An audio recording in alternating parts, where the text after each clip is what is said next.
Today is Wednesday, May 6, 2020. Coming up on Roland Martin Unfiltered, civil rights groups, friends and family calling for a wider investigation and arrest in the murder of 25-year-old Ahmaud Arbery, shot and killed by two white men in February in Georgia. Why are they not in jail? We'll give you the latest on that story, plus the latest on the coronavirus pandemic, where it continues to stun us all across the country. We'll also have an update on the status of PPP payments. Black businesses, you still have time to file paperwork. Plus, on top of the coronavirus pandemic, we now have murder hornets in the United States. We'll tell you exactly what that's all about. Also, former NFL player Eric Reid talks about the battle for player benefits. He'll join us. Also, in today's tech segment, we'll introduce you to the Vyre Network, and comedian Luenell is here with today's comedy break. Folks, it's time to bring the funk. I'm Roland Martin Unfiltered. Let's go. He's got it. Whatever the miss, he's on it.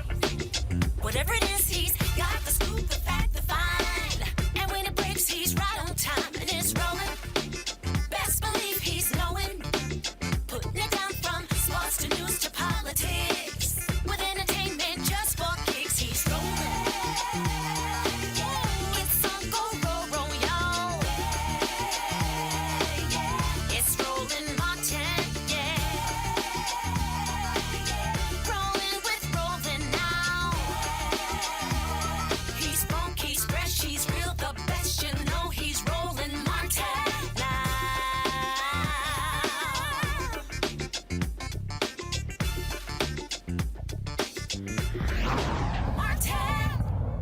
All right, folks, this stunning story out of Georgia. People still are talking about it all over social media. That is the murder of Ahmaud Arbery. How is it that the two white men who shot and killed him are not in jail, people? And of course, this took place in February, Brunswick, Georgia, of course, where Ahmaud Arbery was jogging. He was then chased down by two white men, father and son, shot and killed, yet they have not been arrested. Here's a statement put out yesterday by the Georgia Bureau of Investigation. They said they have not been requested. It said the GBI has not been requested to investigate the shooting death of Ahmaud Arbery. The Glenn County Police Department has requested that our Kingsland office investigate the following: allegations of threats against GCPD and individuals involved in the active investigation, the public release of video related to the shooting death of Ahmaud Arbery. These investigations are active and ongoing. And I want you to leave that up. I want you to follow this here. The police department where this took place has not asked the Georgia Bureau of Investigation, essentially their state FBI, to step in. But they do want them to investigate threats made against the police department and individuals involved in the investigation. And how did the video get released? Now, keep in mind, that video is why the case is being referred to a grand jury. Folks, they were trying to keep this quiet. They did not want the public to see this video. The Georgia NAACP has also issued a statement about the case being presented to the Glenn County grand jury. Joining me to talk about all of this is president of the NAACP, Rev James Woodall. Reverend, glad to have you on the show.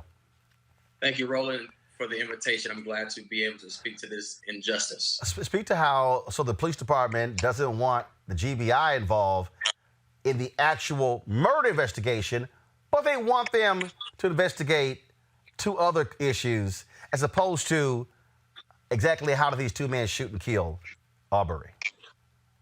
That's correct. And the only thing I would add is we did receive an update late last evening that the GBI has officially been requested to, investigate the murder of Ahmaud Arbery. As of yesterday, the governor, as well as the attorney general, has also made comments that they, quote unquote, are very concerned and are putting in their resources to ensure that justice is served in this case. So that is as of late last evening. Again, though, this took place on February 23rd. That's right. The New York Times had a story on this a week or two ago. We had Lee Merritt on the show. All this activity in the last 24 hours is solely because the video was leaked. If that video is not made public, then None of this is happening. There's no grand jury. There's no request for the GBI. The governor's not commenting. And it's not like nobody knew about this. That's correct. And then to add insult to injury, the video that was released yesterday has been in the possession of the police department and the district attorneys, all three of whom had access to it. The family had not seen the video until it hit social media on yesterday. The family did not get the opportunity to see it and review it prior to it being released to the public, and therefore it was insulting as well as very troublesome to see and to deal with that. But the fact is, it's out now, and so we want justice for this young man. Well, and again, and the reason the family has not seen it, because the investigators kept it under wraps. That's right. I mean, until it's leaked, no one knew that there was somebody who was trailing. Then the original DA, George Barnwell, says that, oh, the person who shot that video was somebody who was assisting the McMichaels in the pursuit of Arbery. That's correct. That's correct. And that's exactly why the Georgia NAACP, along with several coalition partners, we have all demanded and advised our members and our community leaders to all demand that not only Jackie Johnson, who is the district attorney in Brunswick, that she resign, because this is not the first time she has done what we like to call judicial malpractice. But we also believe that George Barnhill needs to resign too, because who could be that slow and that crazy to put into writing that this was justified? There is nothing in the state statute, there's nothing in the law that would allow for those two men to kill an unarmed black boy who's simply running. So they should not only be disbarred and resign, but they should become criminally complicit in this death as well. So just to, several things. First and foremost, coming in here, Ben Crump, he represents Arbery's father. Lee Merritt is working. Lee Merritt represents, along with Chris Stewart, Arbery's mother in this particular case. We're trying to get Ben Crump on the phone as well. There is no doubt in my mind, here, that what you have is an attempt by the police, an attempt by these DAs to hope this story was going to go away.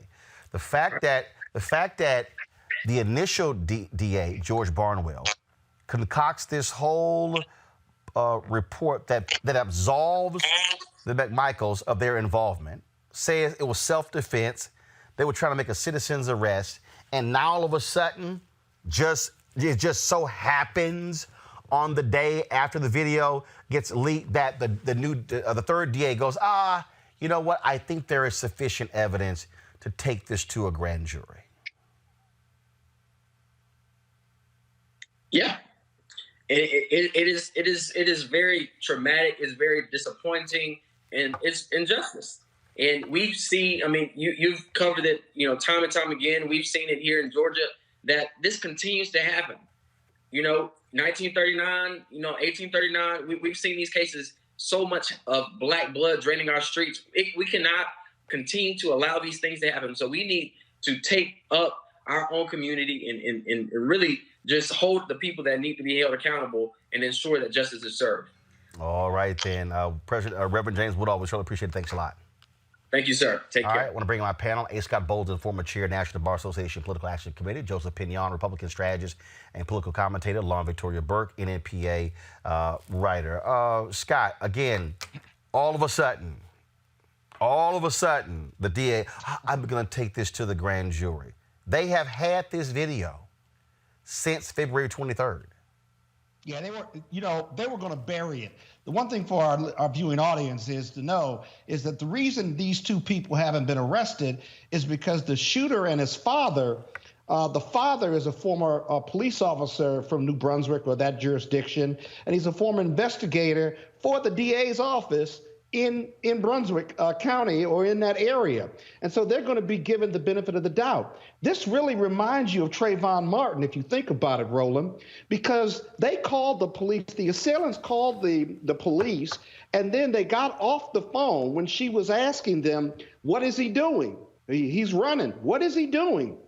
And then they go run in front of him and then confront him with a shotgun, and then a struggle ensues. There's no gun for him. He's running. He's not like running trying to get away. He's jogging. He's a former athlete linebacker for a high school football team. Are you kidding me? So he's dead for running while black, and they were going to bury it. And then the video comes out. And now, the danger in going to the grand jury is this. Listen up, folks, because that grand jury is going to be from people in that community, and they're going to couch it like it was a struggle for the gun, and therefore it was justifiable manslaughter or homicide. But you got to look at what happened before. But for them getting their shotguns and doing vigilante justice, this young kid would still be alive. It's just unbelievable. But that grand jury is gonna get manipulated because they'll indict whatever the prosecutor wants them to indict, and that's simply not going to be fair. That's why the FBI and the Georgia Bureau of Investigation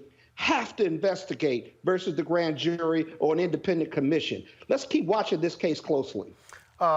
Joseph, what's interesting here to Scott's point, not only as you begin to break down what they did here, the fact that this is on the third prosecutor. Yet the first prosecutor said our relationship recused himself. Second one did.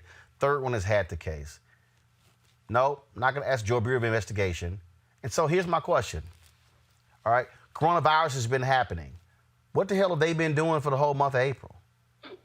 What the hell were they doing in March? I'm just trying to understand how heavy was their load that it took a video being leaked for them to all of a sudden say, yeah, we're going to take it to the grand jury. I'm not buying. That's why I tweeted, this prosecutor is no hero. Mm-hmm. No, I mean, look, this is not about load maintenance when it comes to cases. This is about the systemic devaluation of black bodies. Started with talking about people being 3/5 of a human being, and it continues to this day. And so to me, I mean, I actually was struck. I remember, you know, our dear brother Timothy and Melissa in Cleveland back in what was it, 2012, got shot 137 times by law enforcement, unarmed, in a car. And, you know, I think I spoke to you at the time. I think I remarked that, you know, if you had shot at a wildebeest that many times, you'd probably end up in prison. And yet again, you know, those individuals not only did not go to prison, it took them 6 years to lose their jobs.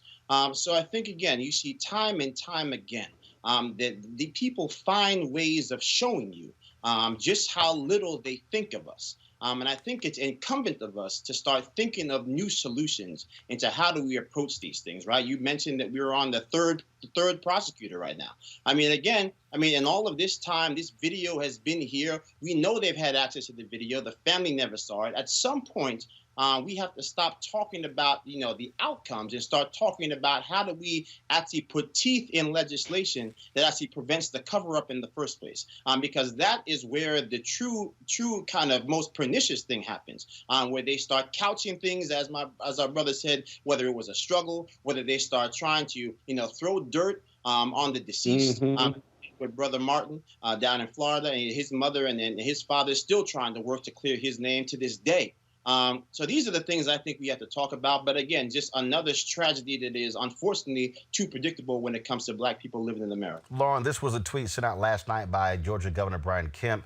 GBI Director Reynolds has offered resources and manpower to DA Durden to ensure a thorough, independent investigation into the death of Ahmaud Arbery. Georgians deserve answers. State law enforcement stands ready to ensure justice is served.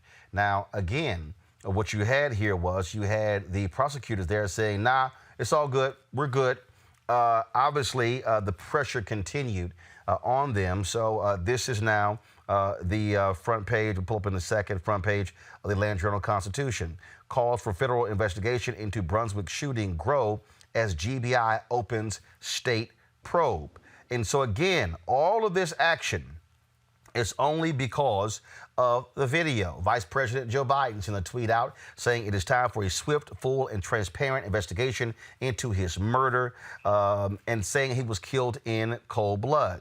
I mean, this is the sort of the nonsense. I'm going to go ahead and play this video because this was the video that was released today by the state director. Take a moment today and discuss our agency's involvement in the Ahmaud Arbery shooting in Glenn County, which occurred in February of this year. As you're probably aware, late yesterday evening, Governor Kemp issued a statement indicating that the GBI was willing to make all of our resources available to assist the local authorities in this investigation. I then reached out to District Attorney Tom Durden, who is the special prosecutor assigned to this case by the Attorney General's office. I offered our assistance in this matter. Mr. Durden and I were able to connect and speak about 9:30 last night, and he quickly accepted our offer and asked us to become involved in the case. Some of you may not realize, but the GBI can only become involved in a matter when asked by the local authorities. After Mr. Durden's request last night, I advised him that we would hit the ground running this morning. We've now assigned this case to 3 of our experienced supervisory level agents. They come from 2 separate regions and a specialized unit which is located in the 3rd region. We've also decided that this case will be ran from headquarters and that will bring to bear every resource and all the experience this agency has in resolving this matter. You know, our goal in every investigation is to seek the truth, and that's exactly what we intend on doing in this matter. I realize that emotions are running high in this community, and they're running high throughout this state, and the last thing anyone wants to do is extend us any patience. But I also realize that this investigation must be done correctly, and therefore I must ask for a little of your patience. I'm confident that we'll do justice in this matter, but I'm just as confident we're going to do it the right way. Usually the right road isn't the quickest or the fastest way, but it's the right way, and that's the road we intend on taking. The governor of this state wants justice done in this case, as does the GBI, and I'm confident that we'll deliver that. Thank you for giving me a few minutes of your time today. Stay safe and God bless. Thank you. Lauren, this is the problem. Black people got to raise hell just to get due process. About that. And, you know, all this nonsense about they needed permission from somebody to do an investigation is a bunch of foolishness. Okay, they can do what they want to do. What we're going to need is the FBI obviously is going to have to get involved with this. I wouldn't trust any authorities down there. I wouldn't trust the prosecutor. I wouldn't trust the grand jury from down there. It is going to have to go over these people's heads.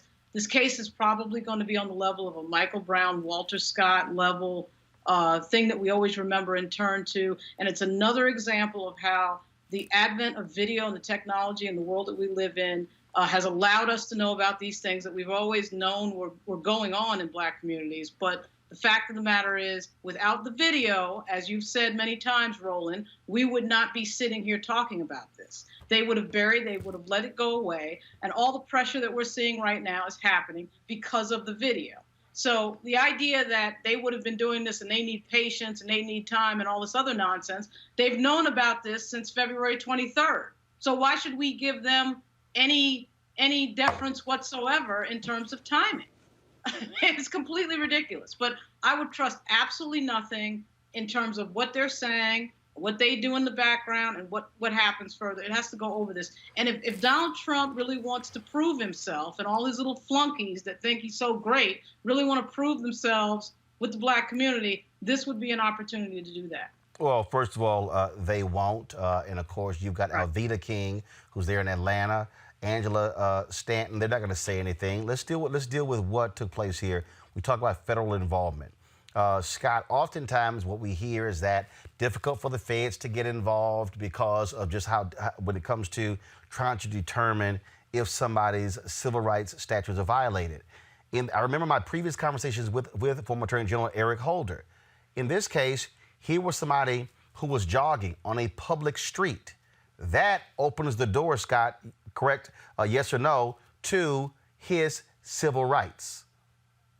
Oh, it's not just he's on public streets. That jurisdiction gets federal funding too, and you can purposefully and with intentionality violate someone's civil rights by attacking them or doing anything to them that violates the law, whether it's the Fourth Amendment or otherwise, simply because they're black or they're part of a protected class. So the short answer is yes. Well, you would have to establish that he was being targeted or attacked because he was black. But in this case, but the part of the other piece is that if you deny somebody their civil rights, meaning the ability to move freely, to be things along those lines, and so I think for a lot of people say, hey, federal investigation, civil rights violations, but it's a very fine line which holders often talk about that need to be broadened in his estimation. Because how do you show purposefulness, not necessarily a mens rea for criminal conduct, but how do I show that the reason he was targeted was simply to violate his civil rights? It's very difficult because the assailants will argue on the defense side that he was attacked and there was a struggle simply because they believed he was a burglary suspect and he was burglarizing a house being built, even though he had nothing on him and he was running by the house. Even if he ran through the house, the civil vigilantism or the justice vigilantism would never justify that. But you've got to have clear and compelling evidence that his civil rights were violated, and the sole reason for him being attacked was to violate his civil rights because he was black. That can be difficult for the feds. George, Joseph, this DA, George Barnhill, the first one who recused himself, he still, though, laid out the facts of this case, absolving these individuals, the McMichaels of this, stating that they were trying to make a citizen's arrest. This is what the Georgia Code says. Title 17, Criminal Procedure, Chapter 4, Arrest of Persons, Article 4, Arrest by Private Persons. A private person may arrest an offender if the offense is committed in his presence or within his immediate knowledge. If the offense is a felony and the offender is escaping or attempting to escape, a person may arrest him upon reasonable and probable grounds of suspension. So when you look at what that prosecutor did, what he basically gave is he gave actually the defense of these two when he's the prosecutor. Look, it's very clear to anybody with common sense. We talk about the law. What is the reasonable person threshold? The reasonable person can deduce that the only reason our dear brother is deceased now is because he was a member of a suspect class called jogging while you broke up there, so go ahead. You broke up there, so go ahead and repeat it. Your Skype broke up. Go ahead. No, I'm just saying, the only thing that made this brother a member of a quote-unquote suspect class was the color of his skin. And so I think that we just have to really dispense with the foolishness, this foolish notion that there was any other reason that he was being stopped, that he was being profiled, other than he was a black person who was jogging amongst anxious people who were pale-faced. That's just the hard truth. So ultimately, the things that we have to focus on right now, how can we get justice for somebody who is not here? How can we actually sit here and continue to watch these images time and time and time again and continue to put our faith in a criminal justice system that repeatedly does not work for black and brown people? I think to your earlier point, it is the time for people who do champion President Trump when it comes to criminal justice to say that criminal. All right, not sure why we keep losing. We keep losing your Skype there. It keeps freezing up there. I want to read this here, Lauren, and this is from the New York Times story. According to a police report, one of the men, Gregory McMichael, said that he saw Mr. Arbery running through his neighborhood and thought that he looked like the suspect in a rash of nearby break-ins. Mr. McMichael, 64, told the authorities that he and his son, Travis McMichael, 34, armed themselves and began chasing him in a truck. Now, Lauren, Very basic questions that I would think if you're a police officer or if you're a prosecutor, you would ask. How did you ascertain that he looked like the suspect in the previous burglaries? Were any videos distributed? Were any photos distributed? Was he wearing the same clothing in the video? How did they ascertain that a brother who's running looks like the suspect in a rash of break-ins? Really? Yeah, Did you see so those break-ins? That's the other question. Lauren, go ahead. Lauren and Scott, go ahead. We're about to hear the Trayvon Martin playbook, right? That it was Exactly. somehow Trayvon Martin's fault that some idiot followed him on a rainy night at night when he's minding his own business, but somehow he is the aggressor and he is responsible for his own death. We're going to hear all of that run of show. It's a complete, it really just harkens back. It's appropriate this week, of course, that Ida Wells got the Pulitzer Prize, and of course she got that for investigating lynchings, because here we are talking about this. We've heard this again and again and again and again and again. It's the same nonsense again and again about how, we got into a struggle and then it's the dead person's fault that they're dead because I chased them and followed them and hunted them down with a gun. Everybody's armed, right? Then they have video, but yet it will be this guy's fault that he's dead. It's complete nonsense. We'll hear the entire thing, not only from the people who are the perpetrators of this murder, but we'll hear it from the authorities, we'll hear it from the investigators, we'll hear it from the cops, we'll hear it from everybody on down, because this, of course, is the legacy of 400 years of American history. There's no escaping that. So we have to get back to the question of how do we put a stop to it? And that comes down to a great deal of political pressure and a great deal of very focused political pressure on specific people who have anything to do with these issues, and the punishment that needs to happen after these things happen. Because we're just watching videos over and over again. We're really watching the same video over and over again, which is really insane, but that's what's going on here. Scott, here's what's very interesting. Barnhill, this is going back to the New York Times piece here. One of the prosecutors who was previously assigned to the case, George E. Barnhill of the Waycross Judicial District, had advised the police that there was insufficient probable cause to arrest Mr. Arbery's pursuers, arguing that they had acted legally under the state citizens arrest and self-defense statutes, according to documents obtained by the New York Times. Scott, this is not a prosecutor saying, you know what, I don't think we can get a conviction. No, this is a prosecutor saying you shouldn't even arrest him. Now, the whole point of this here, even if you first of all, getting arrested doesn't mean you are convicted. These two guys haven't even been arrested. Gregory McMichael and Travis McMichael haven't even been arrested, where a judge has set out bail. There are cases where you can get arrested and then a DA will take it to the grand jury. They may not indict, and then you're fine. They say, you know what, don't even arrest them.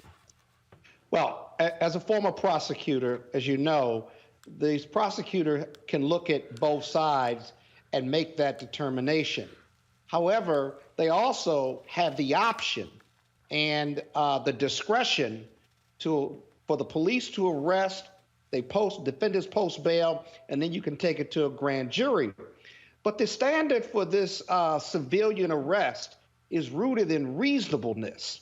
And if you look at that video and go frame by frame, I do this on this show when these cases come up. I did too. If you look at Arbor or the deceased, he's running and then he runs away from the truck and runs away from the son who has the shotgun. Then you see around the truck, when he comes past the truck, he sees the shotgun. These aren't police, and the shotgun is pointed at him. And he then turns and runs towards the shotgun to get the shotgun from the assailant or who he believes to be the assailant. There's nothing unreasonable or nothing reasonable about what these two vigilantes did. Yes, there was a struggle, but the analysis and the evaluation by the prosecutor and the police cannot begin with the struggle. It's got to begin in the whole video, in the beginning to the end, because the struggle is only part of the problem in the case.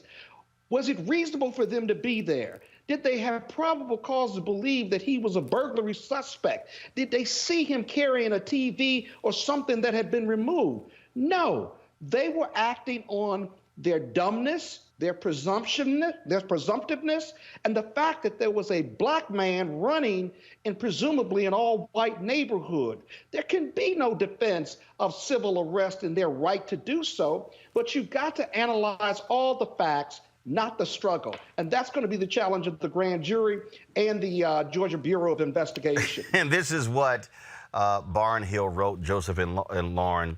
This was in the Atlanta Journal-Constitution. They were joined by a third man, William Bryan, who lives in the neighborhood where Arbery was killed. In a letter sent to a Glenn County police captain, go to my iPad, please. In a letter sent to a Glenn County police captain, Barnhill wrote that the three men were in hot pursuit of a burglary suspect with, quote, solid first-hand probable cause.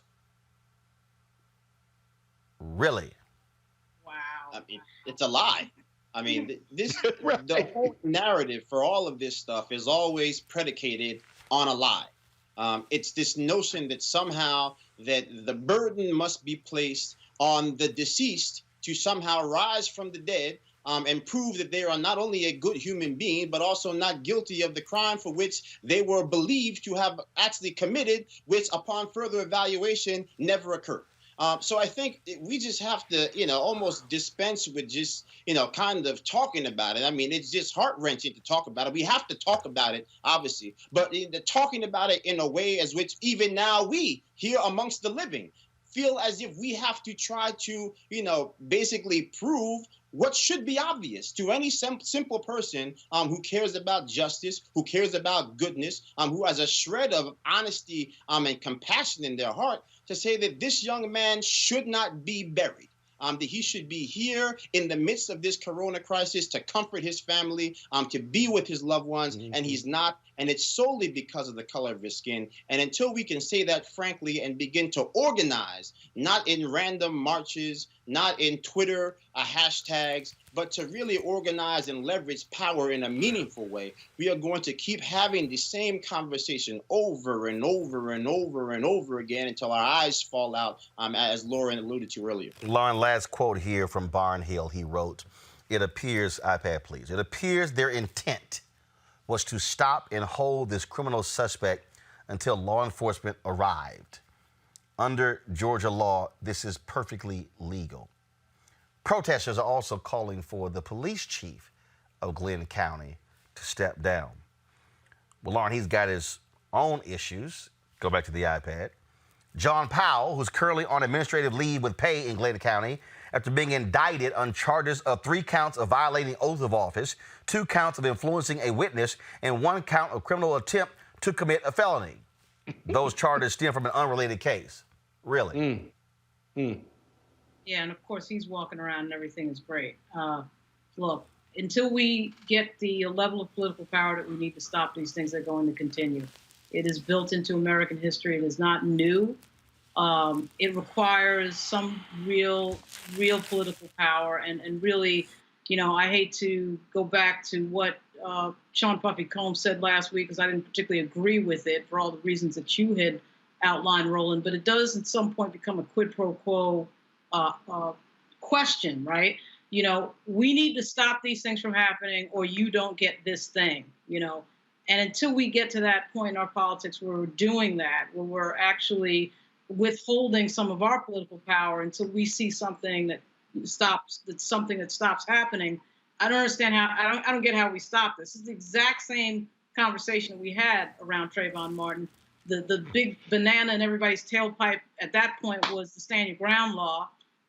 And of course, what we find is that only Black people end up dead, and they always are the ones that somehow can never be standing your ground when something like this happens. So I'm not a big believer in getting into the finer details of this nonsense, because it really is the same thing over and over again with the same dead people, with the same skin color, with the same perpetrators. So we're going to have to go big picture and really look at what really stops these things from happening. I can name a few things, but unfortunately they're all extrajudicial, so within the law. So it's kind of, we're not dealing as African Americans in a system that's fair to us. We've got to start with that notion and stop thinking that somehow that's going to just change automatically. And of course, we've heard nothing from the current occupant of the White House. Like I said, Vice President Joe Biden has weighed in. And so we'll continue to follow this story, folks, to its conclusion. All right, as of today, there are 1.25 million cases of COVID-19 in the United States. Folks, 205,000 people have recovered, yet 74,102 patients with the virus have died. Talk about pure devastation. New York Governor Andrew Cuomo gives his daily update to the media. Here's what he said today. Our total hospitalization rate is down again. You see this curve. We talked about it on the way up, which was a painful journey. We talked about it at the quote-unquote apex, which turned into more of a plateau, a flattening.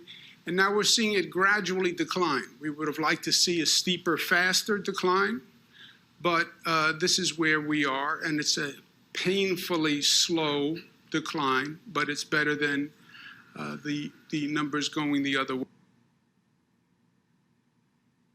You see it on total hospitalizations, you see it on intubations, and you see it also in the number of new cases per day. This is important because while we're seeing that hospitalization rate go down, and you see the number of new cases going down, those number of new cases are still problematic, right? So it means 600 new cases yesterday. With everything we've done, we still have 600 new cases yesterday, either walking in the door to hospitals or people who are in hospitals who were then diagnosed with COVID. But that number is also going down. One of the most stubborn situations and the most distressing are the number of deaths, and that is down from where we were, but it's still 232 yesterday, which is an unimaginable and painful reality that we have to deal with. And when people talk about how good things are going and the decline and the progress, that's all true. It's also true. Kayleigh McEnany, the White House press secretary, of course, did the usual BS from the White House podium. Listen to this. There were supposed to be 2.2 million deaths, and we're at a point where we're far lower than that, and it's thanks to the great work of the task force and to the leadership of President Trump. But whose idea was it initially to wind it down? Again, I'm not going further. The president has answered this 4 times today. John? I just have a question. There were supposed to be 2.2. Going to wind down the coronavirus task force. Then, of course, got lots of criticism. And Donald Trump say, "Oh no, I didn't realize the task force was so popular. So we're going to keep it going." And then, of course, when McEnany was hit over her previous comments with regards to what she said about coronavirus, then what they usually do in this White House, they want to pivot to the media. Watch this. Kayleigh, in a previous life, before you were press secretary, you worked for the campaign, and you made a comment, I believe, on Fox, in which you said President Trump will not allow the coronavirus to come to this country. Given what has happened since then, obviously, would you like to take that back? Well, first, let me note, I was asked a question on Fox Business about... So, again, this dancing that they're doing with these people, the dancing that they do is quite interesting, okay? How they play these games with words, how they play the world choice. Then, of course, McEnany comes back to her favorite one, how we're leading in testing. Good afternoon, everyone. I'd like to direct your attention to a very encouraging graph regarding test results. It'll be over my shoulder and hopefully on the screen for those of you watching on television. As this chart shows, the United States has to date completed 7.5 million coronavirus tests. It's an extraordinary number. And as you can see, the United States leads the world in testing. This graph is no accident. In fact, this graph is a testament to American innovation, including the work of the Trump administration. For example, the FDA has issued over 70 emergency use authorizations to expand testing capacity. To accelerate the development of therapeutics and vaccines, there are nearly 80 clinical trials ongoing. Oh, 7 million tests, Lauren. And then later she talked about, no, it's silly that we should talk about testing everybody. Right. The death total increased 3,000 overnight. Folks, Right. we're gonna, by Monday, we're gonna exceed 80,000 people dead. But I love how all of a sudden they're trying to latch onto the initial model of it could be upwards of 2.2 million. Well, you know, it was 2.2 million and we've only lost 70,000, so we've done a great job. Yeah, well, let me tell you, my prediction for this entire thing is that in 181 days, Joe Biden will be elected president. This is one of the worst disasters in American history. I mean, I don't need to say it again, but I guess I should just say it because we're in a Trump segment. This president is deeply incompetent. He is obviously very dangerous. This is the guy that 2 weeks ago told everybody to inject Lysol, into themselves. And his level of incompetence is so dangerous and so deadly, it was bound to catch up to us, and it has caught up to us. Because he could not read an intel report and wanted to talk about vaping, there are 74,000 Americans who are dead that should not be. He could have prepared for this. He didn't. As we know, he closed the office that deals with pandemics that Barack Obama, of course, funded and touted and obviously had operational, because he's stupid. And now he's going to ramp things down because he thinks he can PR his way out of this, which you can't, because there are 74,000 people who are dead and counting. So now what he's going to try to do is try to pretend this isn't happening and get back into some sort of campaign mode, because that's how stupid he is. That's how morally bankrupt he is. Joseph, Joseph, talk about moving the goalposts. The people at The Daily Show, they really did it best. Watch this. Do it. You would have had 1 million people, 1.5 million people, maybe 2 million people dead. But we're going toward 50 or 60,000 people. It looks like we'll be at about a 60,000 mark. 60, maybe 65,000. 65,000 people. 70,000, 75, 80 or 90,000 people. 100,000. And I think we're going to beat that. If we can hold that down, as we're saying, to 100,000, so we have between 100 and 200,000, we all together have done a very good job. Wow, Joseph, great job.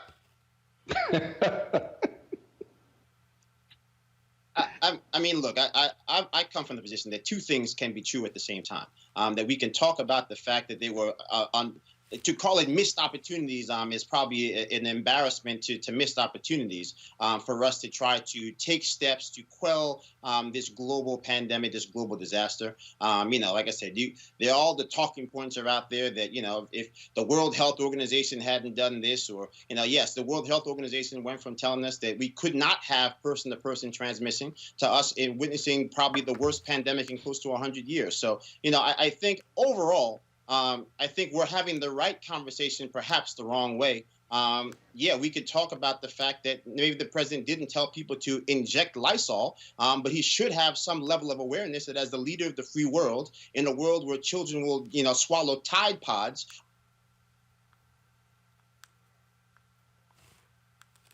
Again, looks like even if there might be some reality. So, I think ultimately, again, we just need to talk about how do we keep people safe. We are crushing the curve a little bit here in New York, but we see spikes in places like New Orleans. We see spikes in places like, places like Washington, D.C. So those are the type of issues that I think we should be talking about right now moving forward.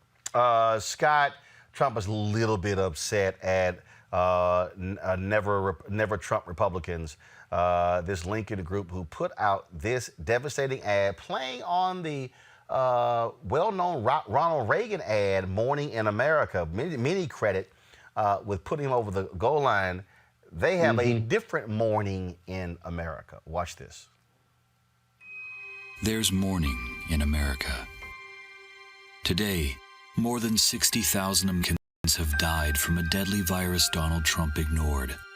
With the economy in shambles, more than 26 million Americans are out of work, the worst economy in decades.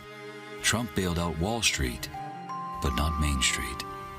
This afternoon, millions of Americans will apply for unemployment. And with their savings run out, many are giving up hope. Millions worry that a loved one won't survive COVID-19. There's mourning in America. And under the leadership of Donald Trump, our country is weaker and sicker and poorer. And now, Americans are asking, if we have another 4 years like this, will there even be an America? Paid for by the Lincoln Project, which is responsible for the content of this advertisement. Well, Scott, that ad ran in one market. Trump lost his mind, was tweeting, cussing them out, dogging them. Sounds like they hit their mark. A hit dog will holler, as my grandmother used to say, and the dog is Trump and he's hollering.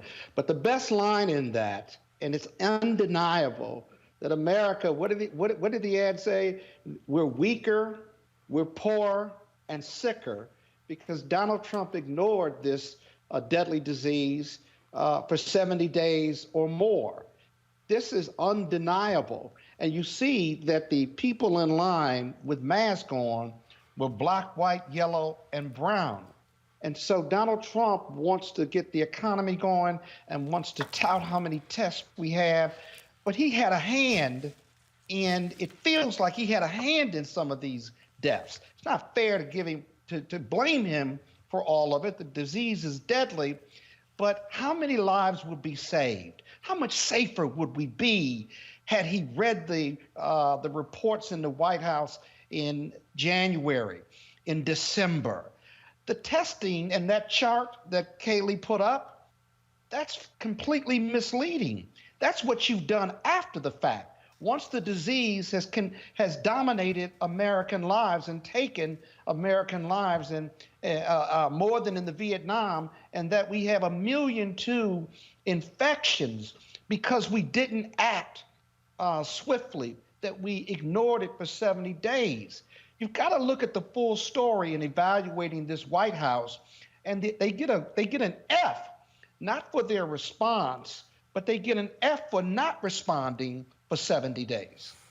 One of the issues that we're still talking about, of course, is PPP. That is the loan program for small businesses. On Monday, we talked about what this means for African Americans. That is critically important because many small businesses out there are suffering as a result of the coronavirus pandemic. Returning back as Kenneth Kelly, Chair, National Bankers Association. Kenneth, we had you on a couple of days ago.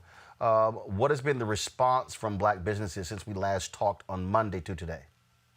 Roland, thanks for having us again. The response is increasing. It's not increasing fast enough. And so your messaging is getting the word out there. We knew we had an awareness problem of this, Roland, and the intent is to be sure that people know about this and they can apply for it. There was a call today that you guys had with Treasury Secretary Steve Mnuchin. What was discussed there?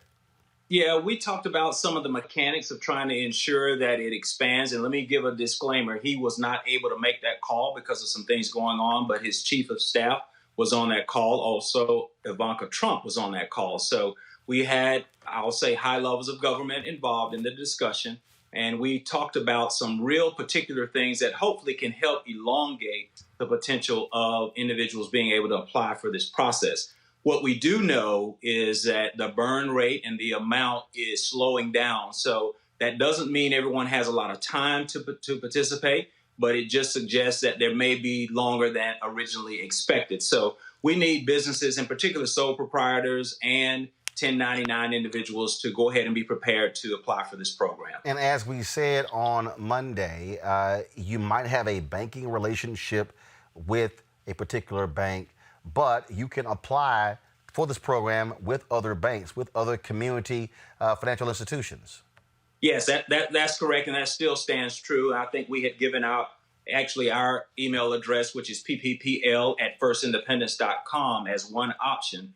But we would encourage you, whether it's through your existing bank or another bank, that you fully engage. If you are a business owner, you have the option to engage and participate in this process.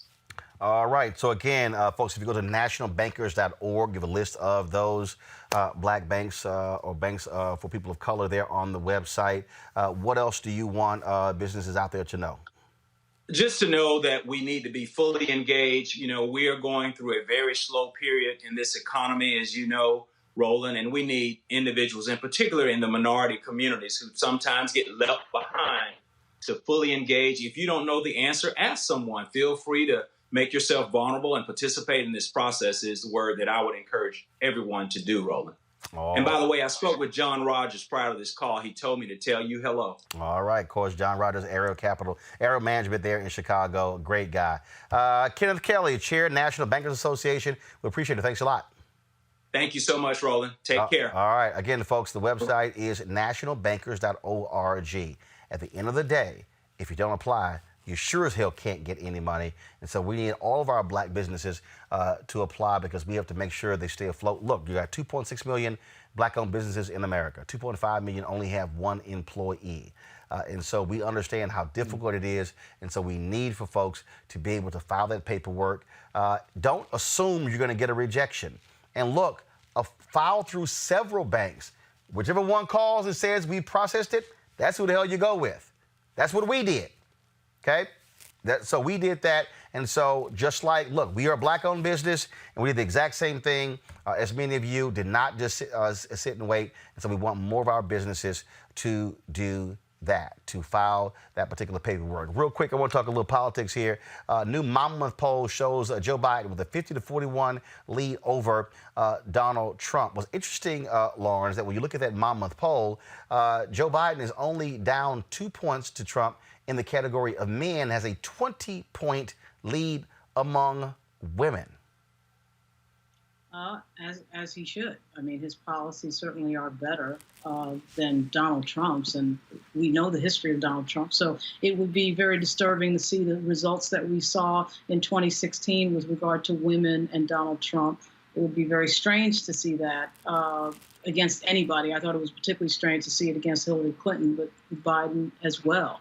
So we'll see what happens on Election Day. I predict that Biden will win. I just think that this is a disaster that we're watching with regard to Donald Trump economically and, of course, health-wise.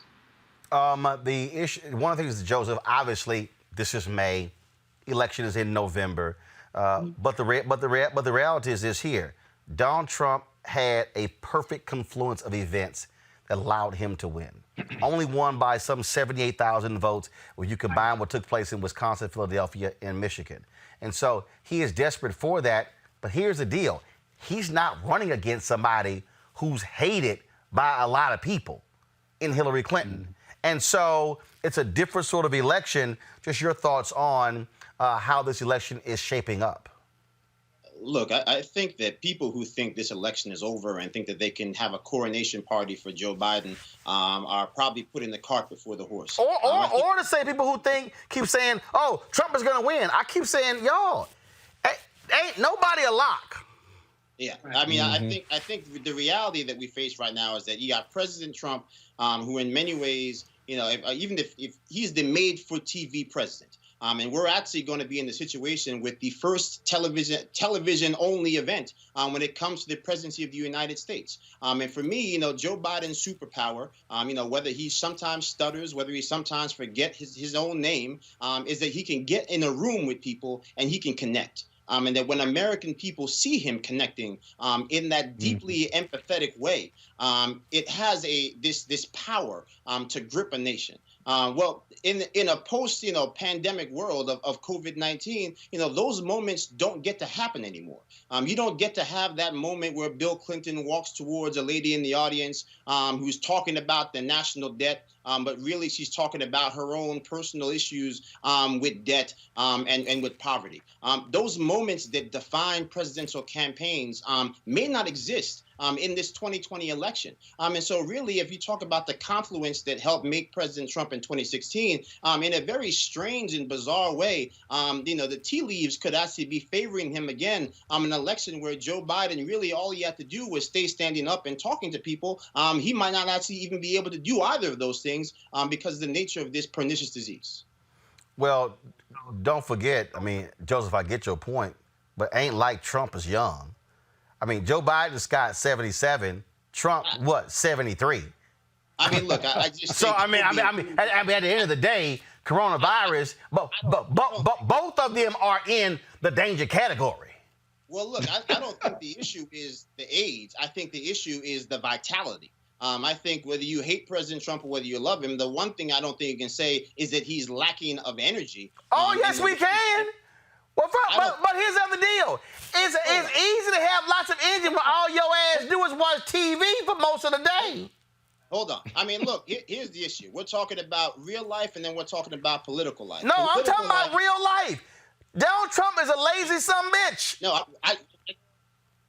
that's not what we're talking about, though. We're talking about how people win elections. And the reality is that you have somebody like Joe Biden, who honestly, I think we're actually watching him in decline. You can't sit there and honestly say that the Joe Biden that announced his candidacy for president has the same vitality of the Joe Biden that we're looking at today. Have you heard? All of the shortcomings. I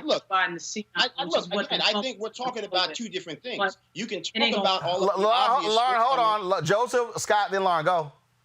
Yeah, I mean, you can talk about all of the obvious shortcomings about President Trump. We knew them before he got elected president. They've been on full display, most assuredly, during this pandemic. But that has nothing to do with the fact that if you talk about the reasons why people voted for him, the cult of personality, that is very much still there. And I think, again, my point is that the things that people decide elections on, how they feel about somebody, did they have those moments along the trail that galvanized them? I think that the things that Joe Biden does best, he will be robbed of that because of the fact that we're in this situation where you can't have the rallies, you can't have the town halls with the audience members, you can't have those interactions with him in the crowd, talking about Bo, talking about the things that make Joe Biden the Joe that everybody loves. Actually, Scott, that does favor Biden because you can run a far more scripted campaign. What the criticism of Biden has been are the unscripted moments. Yeah, I agree with you. I understand what Joe is saying, but I think you can get to that through TV and the internet. Here's the problem the Republicans will have, and they can have $1 billion, is that every day Donald Trump is showing why he shouldn't be reelected, first of all, whether it's the pandemic or the economy and what have you. The other thing is he can't grow past his 40%. The independents and the moderate Republicans are looking for an alternative. Hillary was not that alternative in 2016. Joe Biden is a reasonable alternative.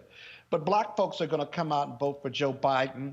And because Joe Biden connects and he shows empathy across the board.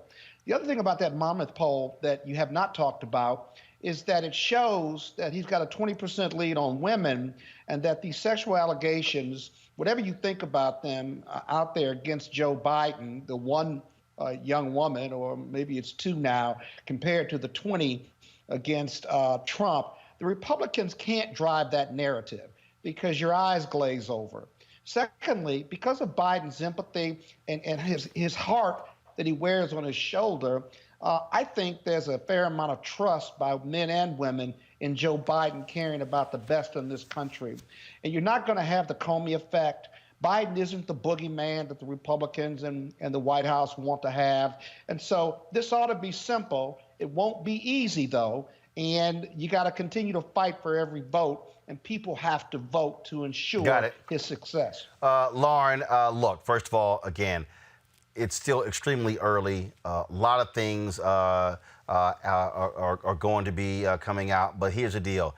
Trump was bemoaning the fact that the coronavirus may very well be this election may be a referendum on how he handled this. Here's the deal. If we continue to lose 2,000 and 3,000 people a day, trust me, he can't try to dance around by saying, oh, we did a great job. It was absolutely amazing. Right.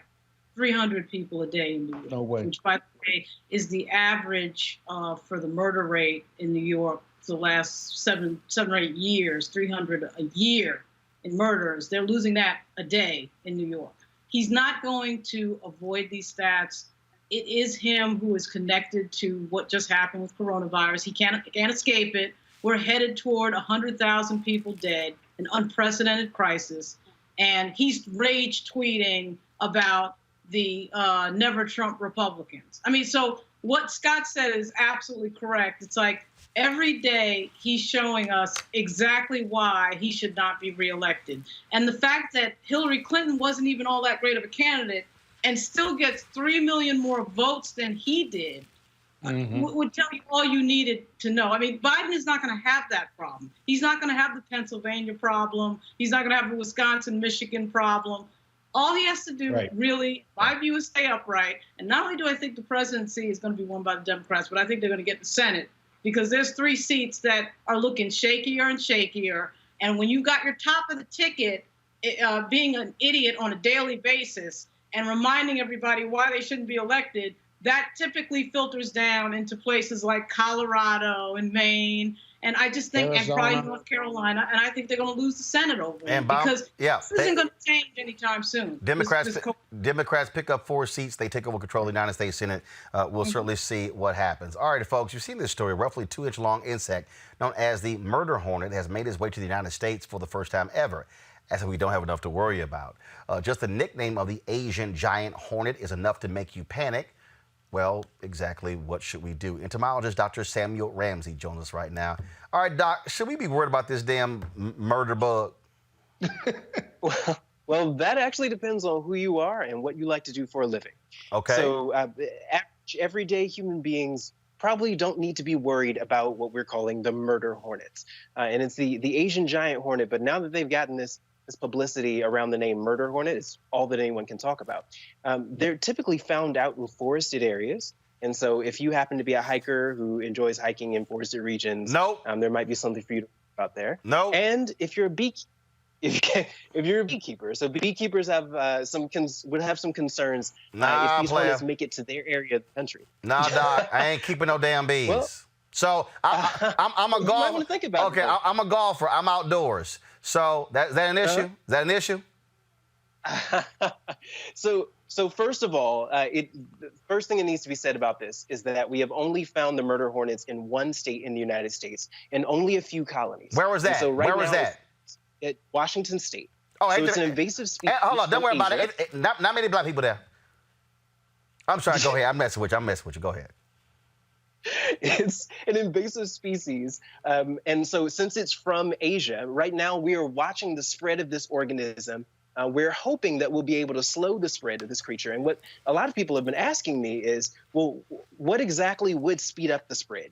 What would make it spread more? And it's if people move things around like, this is an organism that sometimes nests in potting material, in mulch, in siding, in things around houses, in forested areas and in ornamental plants. And if those sorts of things are around, they can be a problem. But that's not going to happen very much in the COVID-19 era, because right now we're supposed to be indoors. How do we kill it? How do we kill it? So right now, a lot of individuals who are trying to get rid of these creatures are killing them with pesticides. There are targeted pesticides that can kill wasps, hornets. But right now, the best thing that you could do would be to simply, if you were to actually encounter a hornet nest in the wild, stay away. Don't be a hero. Like, we don't need anybody to be a hero in this context. In the COVID-19 era, we are telling everybody that you can be a hero by staying home. In the murder hornet era, please don't try to be a hero by thinking you can kill these creatures. Their nests can have hundreds of hornets in them. Their stings can be very painful, can cause necrosis, multiple organ failure if you get enough stings. We do not have time for anybody to be trying to play games with these creatures. But as I've stated before, they are currently only in Washington State. And we hope that we'll be able to contain the spread of these organisms and at least slow it down so that they won't be found in most states in the U.S. Well, I'm going to tell you right now, I ain't doing no damn camping.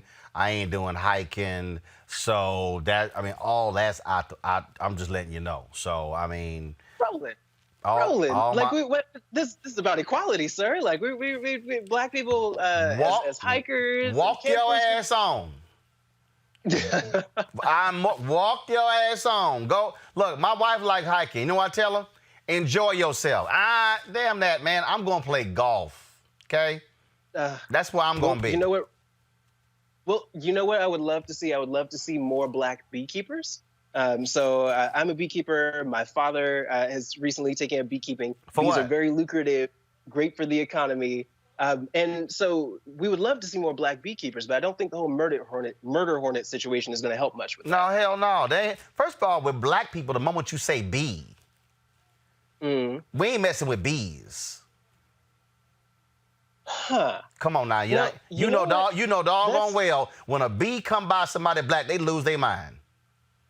This is true. Thank you. So there. So we ain't even getting to the keeper part. We stuck on the bee part. But consider for a moment. This is an element of the economy that we're not a part of at the moment. Right now, $18.2 billion a year come in through the pollination of honeybees. Without them, we wouldn't have a good 3/4 of the fruits and vegetables we eat on a regular basis. They're an incredibly lucrative organism. All you need is a bee suit, and you never have to worry about being stung. So at this point, I think that it's a shame that when I go out and give presentations to beekeepers, I'm the only brown person in the room almost every place I go. All right, black people.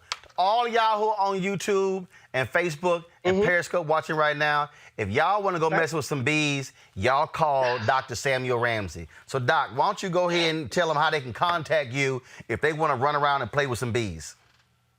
Absolutely. If you want to run around and play with some bees, you can find me on Instagram at sammy.david. I can give you information there. You can find me on Facebook, search Samuel Ramsey. I am the brown one.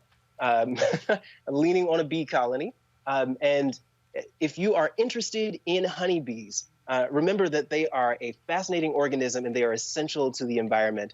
And so us making sure that we preserve them is us making sure that we preserve our planet and our way of life. We wouldn't have so many amazing fruits and vegetables that we consume on a regular basis, and the meat that we eat on a regular basis, because many of those animals are fed pollinated plants. So, Roland, if you like food, you like bees, sir. That's cool, but I ain't got to be a beekeeper. Tamika Coleman on YouTube said my daughter wanted to be a beekeeper, so it's not all blacks rolling. Tamika, that's great. You can call Sammy. Y'all can work that whole thing out. Thank you, Tamika. Look, here's the deal. I ain't got to do what everybody else do. I can enjoy the fruits of y'all labor. So y'all go ahead and be the black bee and go and get some honey and knock yourselves out.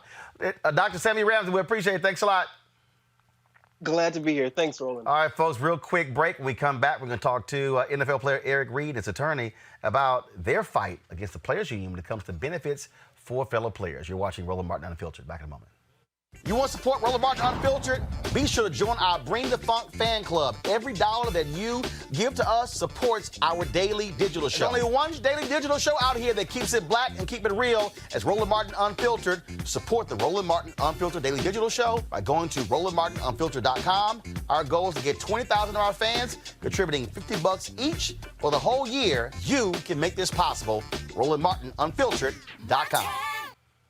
Last month, the National Football League Players Association ratified a new collective bargaining agreement with the NFL. The agreement will run through the 2030 season and provide players and owners labor peace during an uncertain time for the country. The players' vote was close with 1,119 players, 51.5% voting in favor and 959, 48.5% voting against. Also, I understand some 500 players didn't even vote. What the hell were they thinking? But a win is a win. A majority by one vote would have had the same impact, of course, as unanimous vote in their favor. Then the 456-page deal was passed. But if the players vote on the right deal. Joining me now is Eric Reid, who's a free agent, and his attorney, Ben Masilis. Is correct? Masilis, is that it? That's it, Mycellus. Mycellus. All right. Glad to have both of you here. Eric, I want to start with you. You've been quite vocal with your comments on social media, talking about this deal. I've seen accounts by the wives of NFL players, former players who say that they're going to be hurt by this and they're freaking out because they are the caregivers. And so what has been your main objection to this deal? Well, initially, I got a random email saying that I needed to vote on the deal. No heads up at all. And I had no clue what I was voting on. So I asked Ben to review it for me because I'm not a lawyer and it's a contract, 546 pages. And through his revision and his review, he found a litany of issues that he thought would impact players. One being the change to disability payments. And then after the vote happened, Ben recognized that there was a change to language that we had voted on.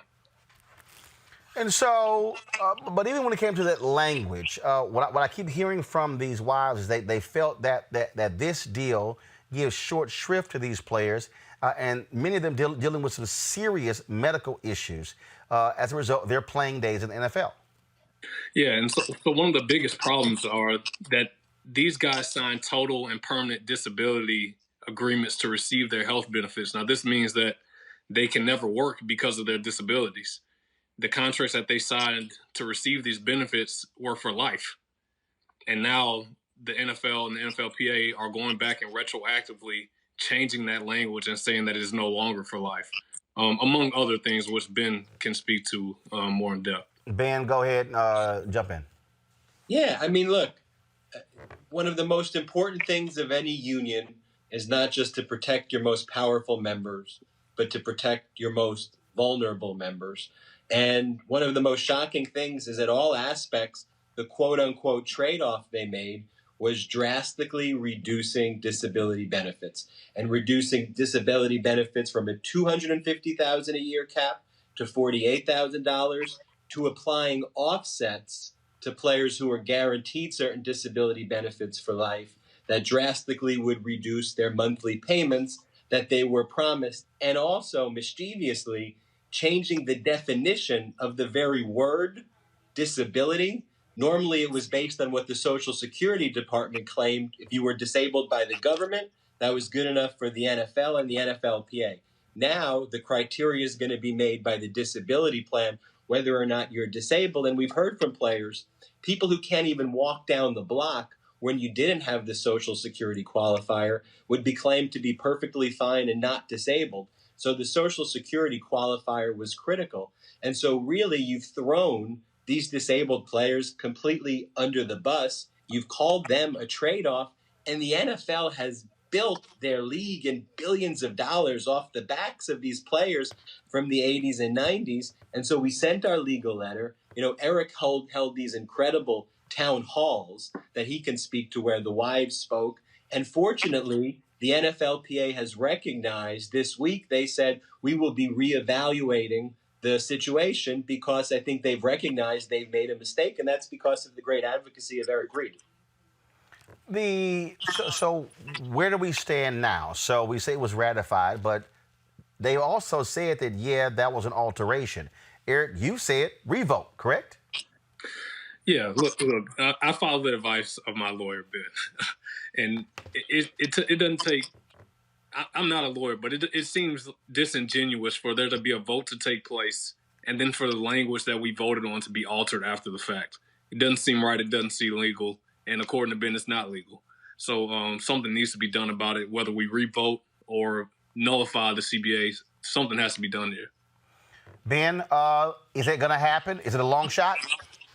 You know, the good news is, as I've said, it's a step in the right direction. Initially, reflexively, the NFLPA and NFL, criticized Eric, but kind of once again, Eric is right, and they recognize that they've made the mistake. So as I said, it's a step in the right direction that the president of the PA said we will be reviewing and reevaluating the decisions we've made with disabled players. That came out as recent as early this week. But as I've, said in interviews, those are just words. and we've heard idle words from the union over and over again. And I've made it very clear, we will be bringing a legal action if those are just words. If they want to do the right thing, they want to help permanently disabled players, they want to restore the benefits that these retired disabled players were promised, I'm not going to file an unnecessary legal action.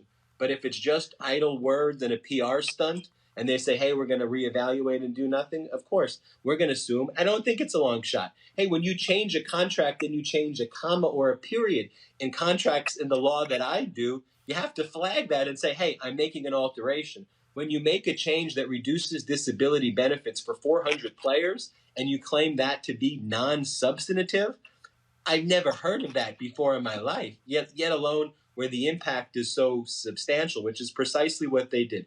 So is it a long shot? No, I think it's logical. I think it's legal. And I think that's why the PA has recognized it. And I think we all have to thank Eric Reid for bringing this to the attention and bringing it to the forefront again. Questions for my panel here. First, I want to go to Scott Bolden. Scott?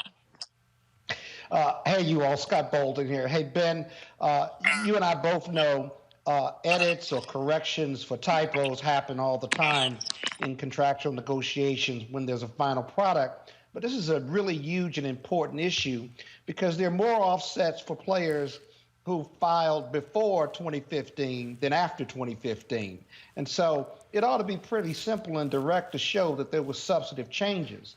The real question is, do you go to the NLRB that historically will take forever to change this, or do you just go to federal court and seek a temporary restraining order or a permanent injunction? It's not only a good question, it's a great question. And frankly, it's a debate that you have, right? You'd love for the NLRB to do the right thing here, but I'm with you that, it would take forever. Here's what we know. By 2021, the impact, the thing takes effect, the changes take effect. So it would not necessarily be a preliminary emergency injunction, especially given court closures, given COVID, but it would certainly be injunctive relief. And as we got closer to that 2021, the necessity for an emergency, based on my analysis, would seem to be triggered.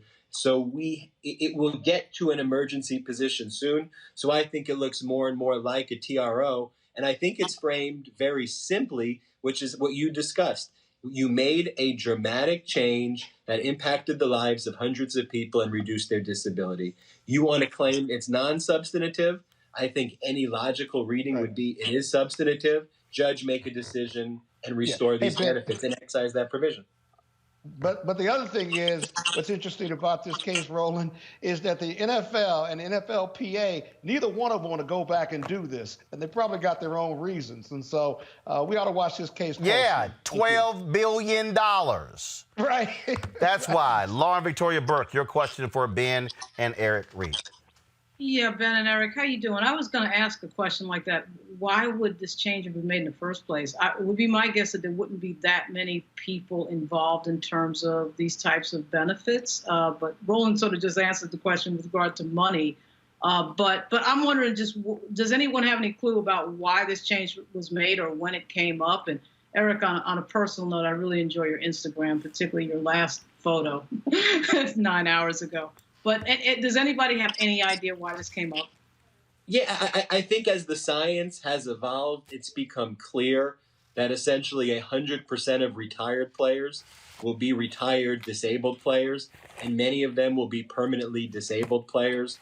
So I think the owners and the PA looking at these issues, especially in light of the concussion cases, see this as an area that could be potentially very expensive for them and can to their profits. So that's why you've had this push to have this incredibly long CBA, 10 years, and to lock in caps, because I think they realize that the science is going to show that if you have hundreds or thousands of players claiming disability, potentially for $250,000 a year for life, which was promised, that they think that's going to cut into profits. Regarding the very specific change that was made, the NFLPA's position was, you all should have realized, even though we made a mistake and didn't include the disability offsets for players before January 1, 2015, come on, you should have realized that the intent of it was since we were stripping benefits anyway, everybody should have known that we were stripping benefits of all players, because it would be incongruous for us to take benefits away just from post January 1, 2015, if we didn't take pre-January 2015. And frankly, I think that's a ridiculous legal argument to be made. But I think that's the bigger picture argument and the micro argument to answer both of your questions. Go ahead. Thank you. Yeah, Eric, my question, Joseph here, just my question for you specifically. I think it's well documented, kind of the malfeasance of the NFL. We talk about, this is a league that you can sign a multi-million-dollar contract on Monday. They can get tired of you on a Tuesday and kick you out the door penniless on a Wednesday. So I think that is obviously, this has been the case my entire life, certainly your entire career. But I think my question, is more, how do we keep getting here? And specifically when it comes to the NFL Players Association Union, and forgive me for maybe putting you on the spot, but, this is obviously the most violent sport on the planet. We're talking about a multi-billion-dollar multinational organization. How is it that it seems to me that we keep finding ourselves in a situation where, for one reason or another, the union hasn't found a way to protect its most vulnerable members? Well, I think that's exactly it. It boils down to union leadership. Demore Smith was in charge of negotiation on the last CBA, which people said was the historically worst CBA in the history of sports. And we're right back here again with this CBA. It boils down to union leadership. And so, I think, go ahead. No, Joseph, go ahead. No, I think to that point, to me, how do you change that, right? Because I think to me, I think whether you're talking about a neighborhood or whether you're talking about a family that is that fraternity of the NFL, at some point, I know you're not the only person who feels this way, right? And so at some point, how do you get to a point where you can galvanize, enough people to say that, we're not going to be treated, basically as, at-will employees by a multi-billion-dollar organization. Even back to the contracts, not to harp on it, but if you are planning a wedding right now, there are catering halls right now that won't return deposits for people who are trying to plan weddings, and we have people who are going to be permanently disabled, and they can't even get their just pay and their just due. So, to me, again, I don't know if you have the answer, but maybe somebody has the answer. How do we get enough players to realize that things are bad enough that they need to not only take care of themselves, but also take care of future generations of NFL players? Well, the answer is the same. It's union leadership. And with regards to this CBA, again, there was no announcement saying, hey, you guys, we're going to vote on the CBA next week. I happened to check my email on a Tuesday and saw that there was a vote on the CBA. Had my phone been broken, had I just chosen not to check my email that day, I would have never known. And that may have been the case with the 500 players that didn't vote. Maybe they just didn't check their email for a week. We don't know. And here's an incredible thing, too. The executive committee, who's responsible for voting on whether or not to pass it to the broader vote, the executive committee voted no on the CBA by a vote of 7-4.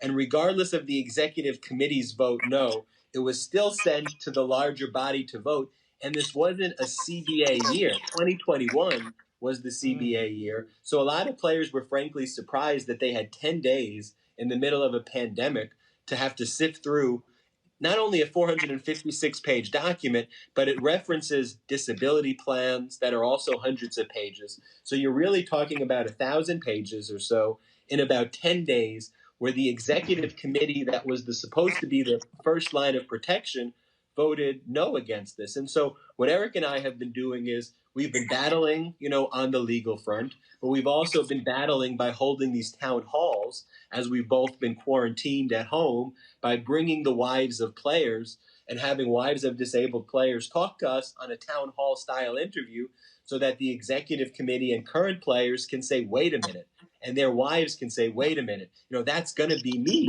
one day, and that's real life. And if I'm not going to be covered, that I should look out for myself in addition to these players. So it's a multifaceted approach that we have, but ultimately it is to protect the most vulnerable players in the sport who are disabled. And that's the most important thing to harp on over and over again. And that's who we want to protect. And time again, Eric Reid, who's on your program right now, has been proven right for standing on the right side of history, and he's going to be proven yet again to be doing that here. Eric, with your constant focus on this, whether we talk about on social media, raising these questions, bringing Ben in, have you heard from players who did vote yes, who said, dude, if I knew all of this stuff, there's no way I would have voted yes? So I've heard for one player in particular, Lorenzo Alexander, who sits on that executive committee, who voted. Well, actually, I don't know what he voted, but he's on the committee that voted no. He acknowledged that this was a mistake. He said that in an interview.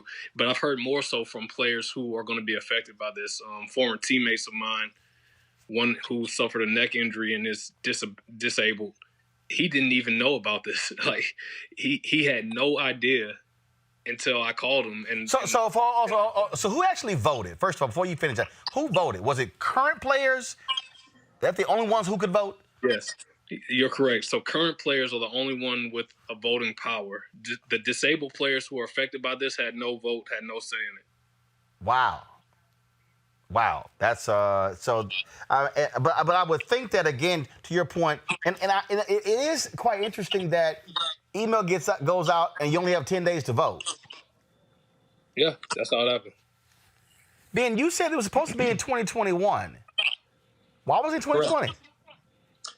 It's a good question. And the Lorenzo Alexander, he was asked that question in an interview, and he said the owners presented him, because whenever the owners give you an offer, you should listen because it's probably going to be a good offer.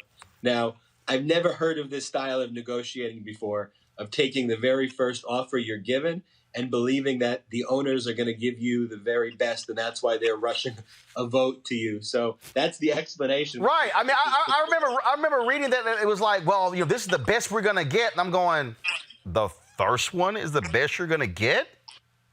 Yeah, it makes no sense. And it was set to expire in 2021. And, with social media, players have such a profound platform right now to directly interact with constituents and to let them know the issues of where they're being taken advantage by ownership, and to really rally support like never before. And none of that was used. I mean, it was literally out of nowhere. Boom, 456-page document, incredibly complex, legally dense. Wow. Tons of text. Vote. You got 10 days. Go. In fact, some of the players, after Eric put out his memo pointing out the critiques, wanted to change their vote, and then the NFLPA said you couldn't change your vote. They claimed that it passed by 60 votes, although I think that could be determined as well. I mean, we have to take them at their word on that as well. But we'll see. I mean, look, as I told you, I think it's a step in the right direction that they've at least acknowledged. Yet again, Eric is right, but as of now, it's just words. All right, then. Final question for you, Eric. I know you're a free agent. Do you expect to be on the team by the beginning of the fall season? Well, I hope so. Thus far, I haven't received any offers, but I'm still training and waiting for a phone call. I want to be clear, too. Eric set 2 franchise records last year. If you look at his pound-for-pound stats, he's literally at the top of the game right now. Right. That's why it was sort of confusing that you would have a great season like that, but then wouldn't get a phone call. Then again, we are talking about the NFL, where scrub quarterbacks can get huge contracts, yet Colin Kaepernick is still sitting at home. Ben, Eric Reid, gentlemen, we appreciate it. Thanks a lot. Thank you. All right, then. Folks, earlier we were talking about, of course, the case out of Georgia dealing with Mr. Arbery, who was shot and killed by 2 white men. I told you that Lee Merritt represents the mother of Mr. Arbery. Ben Crump represents the father. Ben Crump joins us right. Is he there? Okay. Was he on the line? I said we're going to go to him. Okay. Get him on the line. So what we'll do, we're going to go to a break, get Ben Crump on the phone. We'll come back, have a conversation with Ben Crump, and then also back half of this show, we'll talk to comedian Luenell, as well as our tech segment. All of that coming up right here on Roland Martin Unfiltered.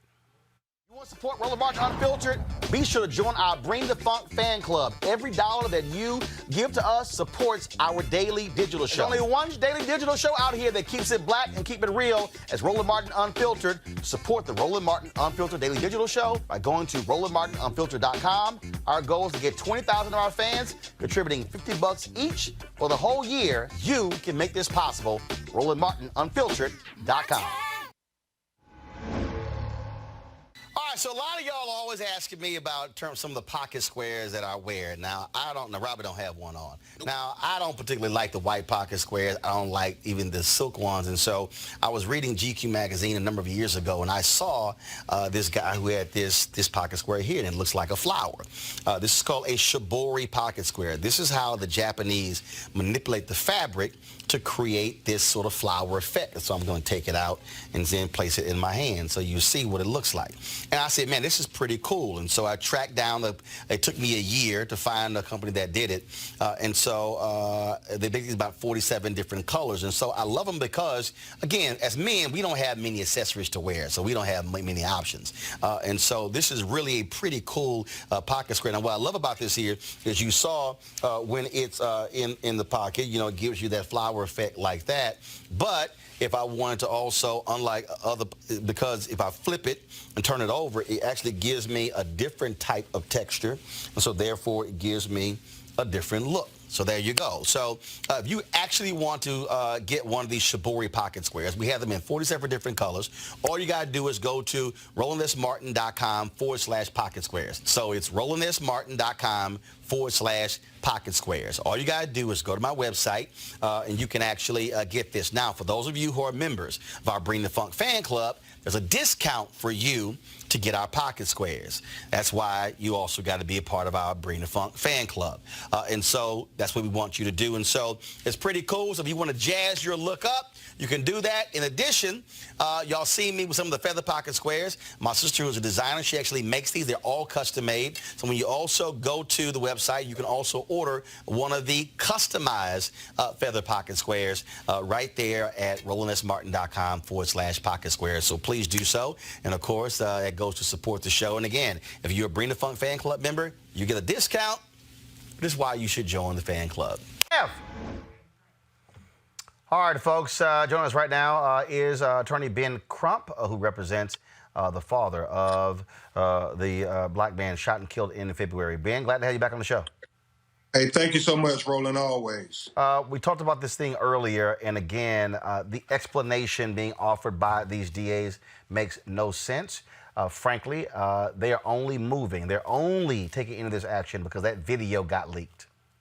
Absolutely, Roland. And you have to remember, Greg McMichaels, the father and this father-son duo who executed this young black man who was only jogging in broad daylight, was a detective for the district attorney in that district for 30 years. So you know he have a lot of relationships with the local law enforcement community, and I don't think they ever intended to arrest this gentleman until that video came out.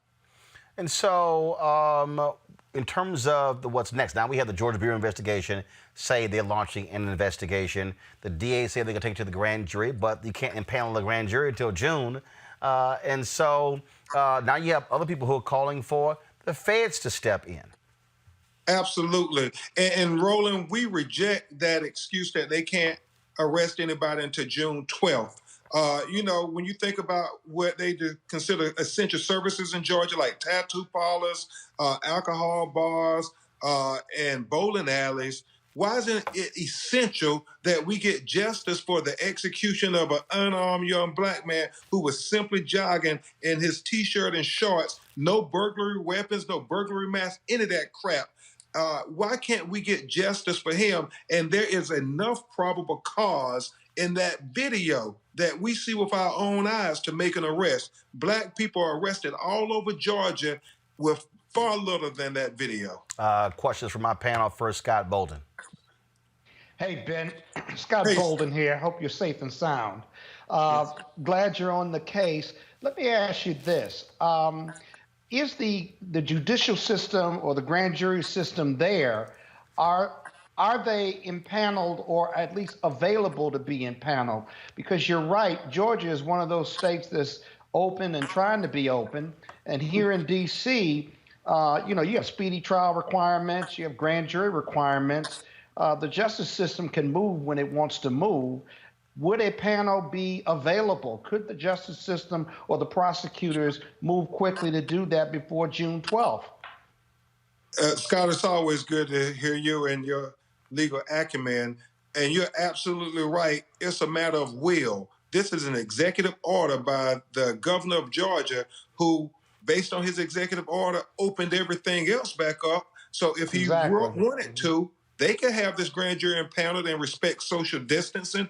It's just a matter of will. And I always believe it's like Dr. King said, justice delayed, justice denied. They're hoping that we will forget about it, Scott. Yeah, but they could go out and arrest him right now. I mean, the DA could authorize the police to arrest him, hold a bail hearing, and then put him in the grand jury later. It happens all the time, all around this country. There should be no delay here. Absolutely. And the Georgia Bureau of Investigations can do it. In fact, we expect them to do it and not wait on June 12th because they are supposed to be operating completely independent, completely divorced, they said, of anything that the local authorities have done. So if that is indeed the case, and they watch this video with their police power, Roland and Scott, they can go arrest these murderers, this deadly father and son duo right now. Joseph. Brother Krupp, thank you so much for joining us. Obviously, it's bittersweet because obviously you're a tireless advocate for justice, and yet at the same time, I feel like every time we encounter something horrific, and so I think to me, how can we focus on getting the average person to understand kind of what our colleagues have been iterating talking about all day, which is that people are being arrested every day for foolishness, even in the midst of this corona crisis, right? And that people have arrest warrants issued, for parking tickets. So just trying to talk about that in a way that people at home can understand that there is absolutely, positively no excuse for the fact that these people have not been brought to justice, or that at least not in the queue for justice to occur. Exactly, Joseph. Two things. Number one, as I articulated in my book, Open Season, the legalized genocide of colored people, over and over again, they engage in what I call the intellectual justification of discrimination. And that's all that is happening right here in Brunswick, Georgia. Because as Marcus Arbery, Ahmaud's father said, if the shoe was on the other foot, and it was him and Ahmaud in a pickup truck with a shotgun and a .357 Magnum chasing a young white man jogging in the neighborhood, and they kill him, they would have been arrested that day. There is nothing that can convince him that they would not have been arrested. And so Mr. Marcus says it's just not fair that Greg McMichaels gets to enjoy his son in his presence, while on Friday, which would have been Ahmaud's 26th birthday, he can't enjoy the presence of his son on this earth. So it's just disingenuous what they're saying, why they can't go make an arrest. Hopefully our people won't keep falling for the banana in the tailpipe. When they want to arrest people, they arrest them. They don't want to arrest these guys. Lauren Victoria Burke. Hey, Ben, this is Lauren. My only question for you, and thank you for all your great work, is when are you filing the civil lawsuit? I mean, I trust nobody down there. I don't think any justice is going to be done. So I'm just wondering, when do you file the civil lawsuit? Do you wait until these people do their typical dance, or do you do it now? Unfortunately, even though we can file a civil lawsuit, we've looked at the assets. They have hardly anything. The real push, and we don't mind bankrupting them, Lauren, but the real push is to make sure that they are held accountable, that they are in prison for the execution of this young man.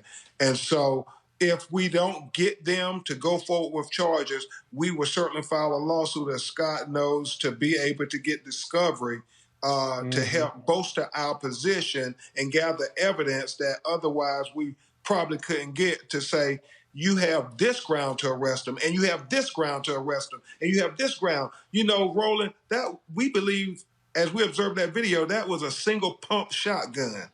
And we believe that each time he shot that gun, he literally had to pump the gun. And we believe each time he shot that gun should be another charge for murder, because we think this case reeks of malice aforethought. When you get in a truck with a shotgun and a .357, you know, that's what they use to take elephants down when they escape the zoo. A shotgun. So to have that shotgun and say, I'm going to encounter this young black man, we think he had evil intentions from the beginning. All right. All right. Ben Crump, we certainly appreciate it, sir. And we'll keep following this story. Thank you so much, Roland Martin. Thanks a bunch. Also want to thank Scott Bolden, Joseph Pinyon, Long Victoria Burke being on today's panel. Folks, we appreciate it. Thanks a lot. Thank you. All right. Thank you, Roland. All right, folks. Every week we feature a tech segment on the show designed to keep you up to date on the newest, most cutting-edge technology being developed by African Americans. Today, we're looking at Vyre Network with its president, Lamar Say. Lamar, how you doing? I'm good. How you doing, sir? Doing great. Thank you for pronouncing the name right, too. So, first off, explain to folks, what exactly is Vyre Network? What is it? Vyre is a distribution outlet similar to a Hulu or Netflix, where we distribute everything from shorts and features to documentaries, TV shows. We also do live stream events, concerts, and things like that, and also music videos. So we're in over 107 countries right now. We're available on all major outlets, from Roku to Apple TV to Android, iPhone, and so on. And so when you talk about the content, you know, what type of content we're talking about, and you talk about like Netflix, but is this a monthly cost, or is it free and open? No monthly cost. It's free. Everything is free. So we're ad-based. You'll watch a 30-second commercial before each piece of content. And yeah, that's pretty much how it's set up. We have, in addition to the films and movies, we also have about 10 or 11 channels, which range from hip-hop based to food to travel, family, kids, and so on. Obviously, OTT networks are really growing across the country. People are gravitating towards them. Cord cutting is significant as well. And so when did you get the idea to launch Vyre? About 2 years ago, my partner and I came up with the idea. We've been in music and entertainment for a long time. But about 2 years ago, we seen everything going over to streaming. And, you know, it was just time. It was time to get into the new market. So, you know, once things start to change in any industry, there always has to be companies that take that leap, you know, into the next stage. So we wanted to be there. And you launched it. And how has your growth been? How many subs do you now have? We're in over 100, about 107 countries right now. We're heavy in China. We're real heavy in China for some reason. We're launching divisions in India, UK, Australia, and South America, which will have their own channel, to have their own curated content out of there. So its own films, its own shows, and so on. So yeah, we're expanding pretty quickly. So you talked about obviously being in those countries and being open access. In terms of what is the viewership like? What are your numbers been like since you launched? Well, we just officially launched November. We just went live, so we're just over 50,000 downloads. Mm-hmm.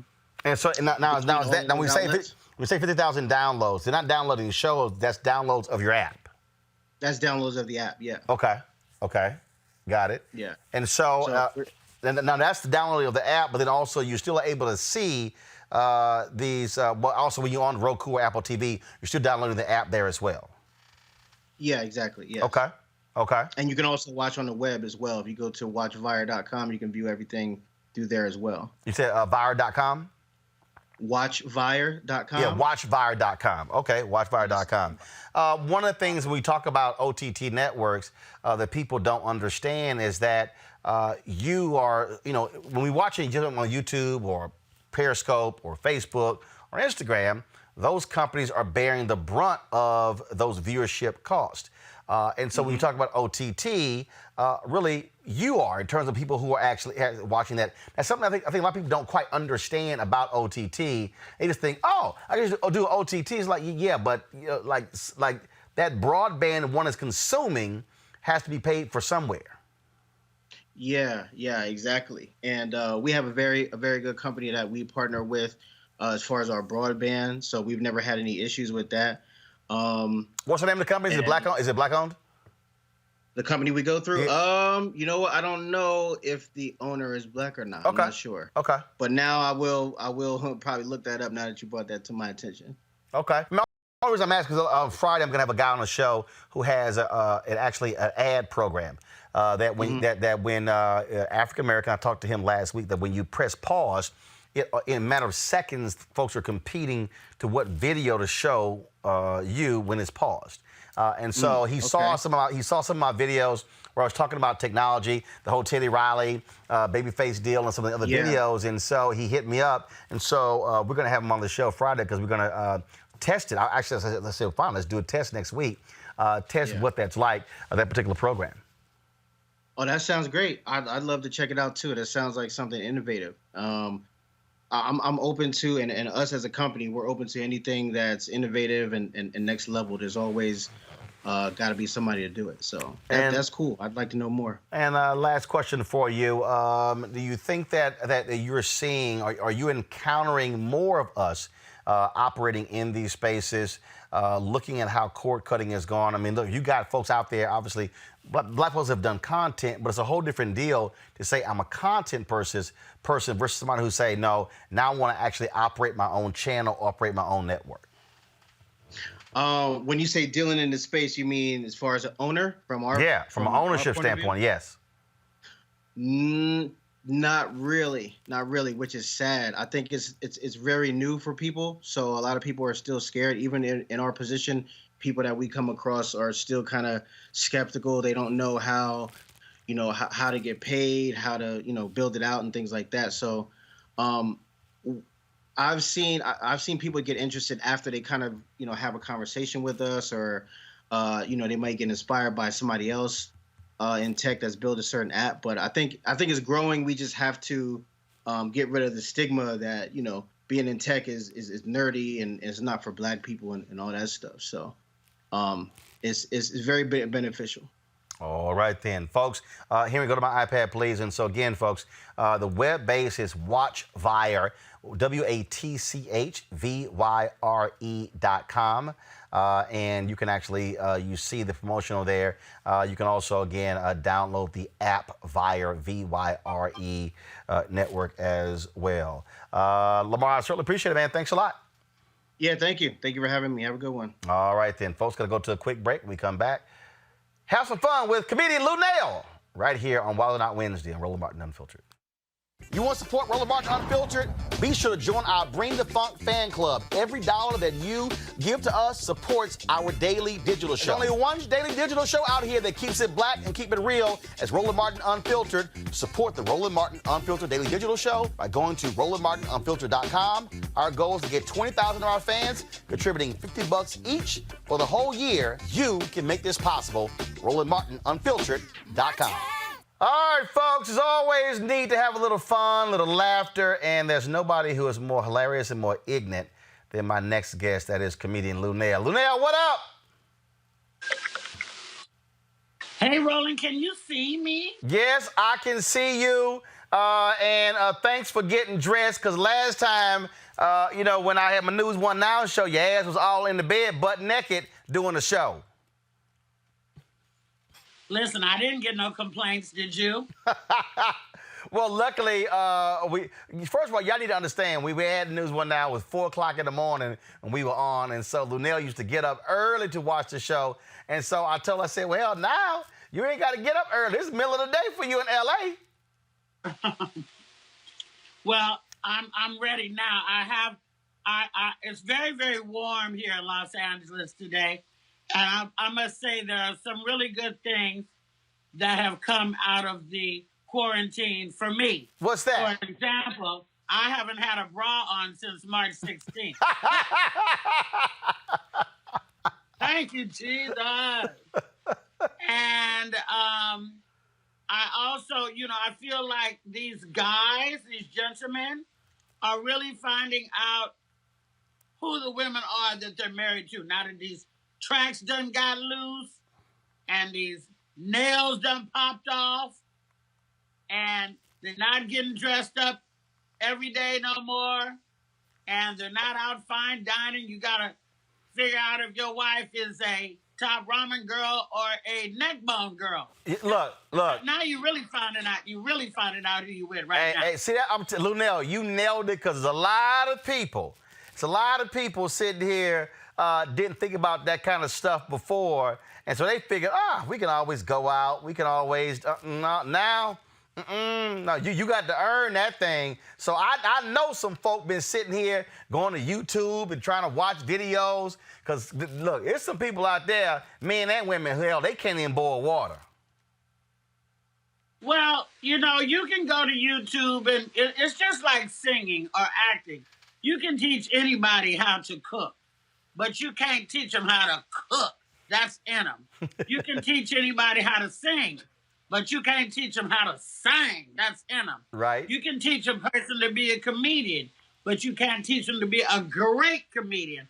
That's in them. So, you might can get enough food out of somebody who's not a good cook to live, but you'll be running back to Ruth Chris the minute the door's open. So, all this time at home, has there anything that's happened where you said, "Ooh, I am sick and tired of my husband"? Yes, we only argue in the bed. Because wait, hold on. Y'all argue in the bed? Yes, because he and I sleep like two wild animals. It's like Joe Exotic and Carol Baskin in the bed. I'm flipping. I sleep at the bottom of the bed with my feet on the pillow. I come back up. We have the fan on, the fan off, the covers on, the covers off. He's over here. I'm over there. My arm hurts. Move. Your arm hurts. So we do all that dance.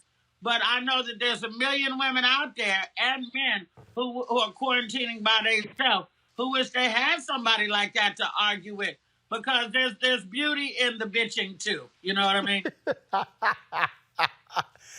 You're married, Roland. I take that. Like you guys sleep together. Hey. I'm sure that you're no picnic to sleep with every night. Hey, first of all, baby, I am a picnic. I'm to sleep with every single night. You a snack. But that picnic and a snack roll. No. I'm a full damn meal. So let's just be real clear. I ain't no snack. I ain't no snack. Ooh, I'm gonna have to take a sip of margarita now. But see, that's also why you get a big enough house there. You can go to another room. Praise God for my house. Because when I get tired of being in that room, I go in that room. Get tired of being in that room, go in that room. Get tired of being in that room, I go in that room.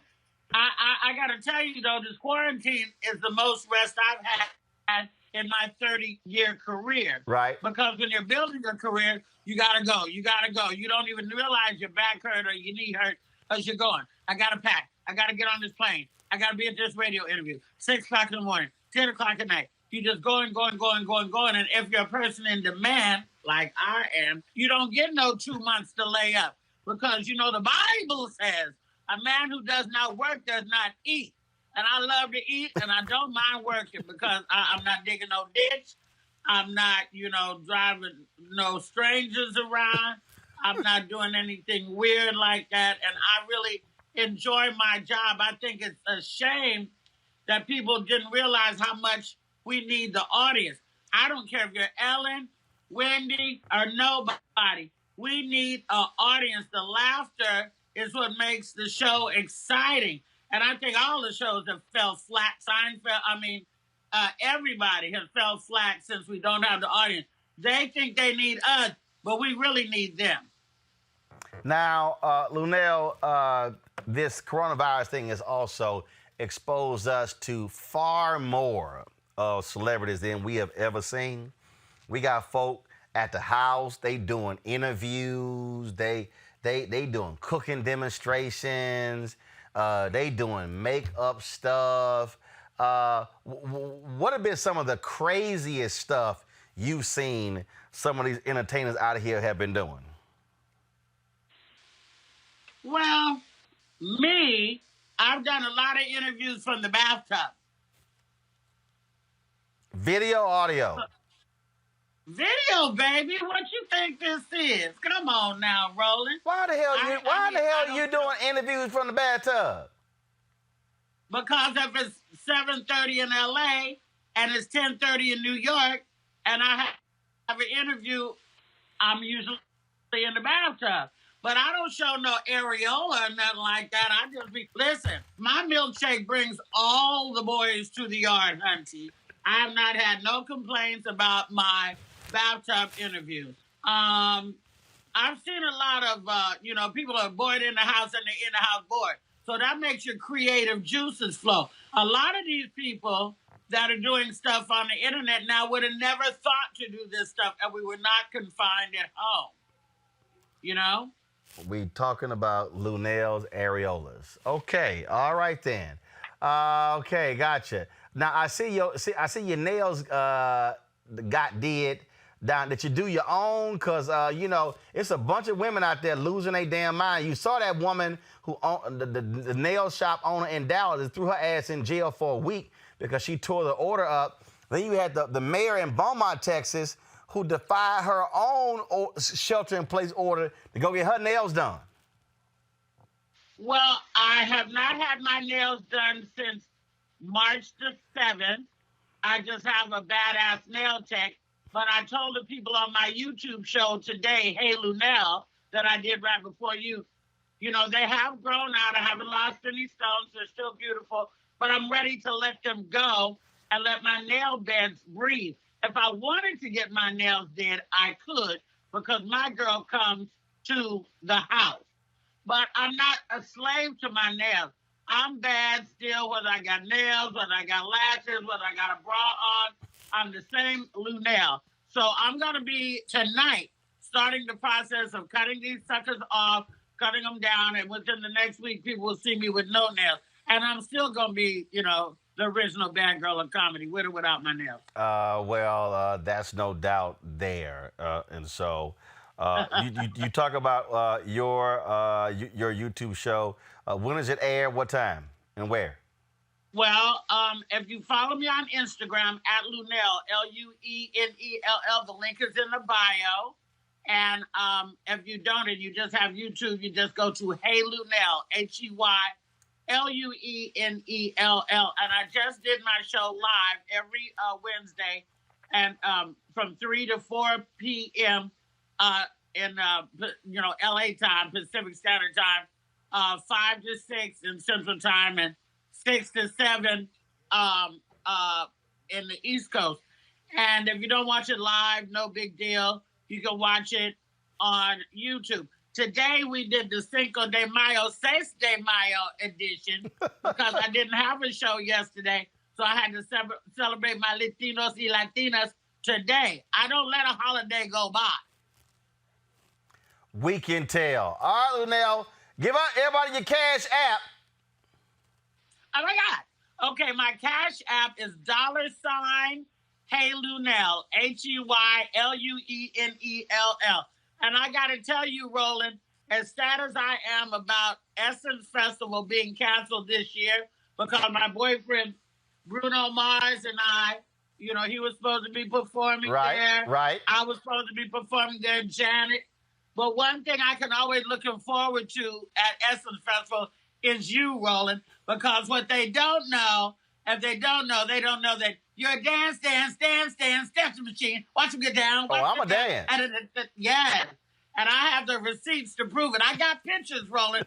Don't get snarky with me. I'll release our pictures. You can release them. This video of me dancing already on YouTube. That don't mean nothing. I ain't scared. We wasn't dancing. That's okay. See, y'all, right there. That's that margarita talking right now. All right, Luenell, always good to see you. We appreciate it. Thanks a lot. Thank you for being the voice of Black America, Roland. You rock. I appreciate it, Luenell. Thanks for supporting. You have a good one. Absolutely. Bye, everybody. All right, y'all. Cash App, $ Hey Luenell, HeyLuenell. Y'all, she ain't got no sense. All right, shout out to all the people who joined our Bring the Funk fan club in the last 24 hours who have given $50 or more. I told y'all you're going to get a personal shout out. Look, I'm real clear. I'm trying to get to 20,000 fans by the end of the year. Right now, we're sitting at about 5,800. We got lots more work to do, but we got 7 months to really get it done. And so joining me right now is, first of all, the folks, Alexandra Prentice, Andrea Smith, Avon, Blaine Dickinson, Constance Moore, Diva Empowered Magazine, Donna Burgess, Donna Frazier, Ebony Gully, Hope Bly, James Hollis, James Washington, Jamie Hooker, Jonathan Jarrett, Kevin Wembley, Lavinia Dover, Law J, Mavis Knight, Michael Smith, Mitchell Brown, Narita Collins, Oslo Inc., Patricia Keys, Raina Boutique, Rudolph Howard, Shalinda M. Lewis, Tavares Kuntz, Travis Everett, Ursula Hamilton, Vanessa Howard, William Sanders, Xavier Samuels, and Zakia Glass. All right, folks, don't forget, again, if you want to support us at Roland Martin Unfiltered, all you got to do is you can give via Cash App right here.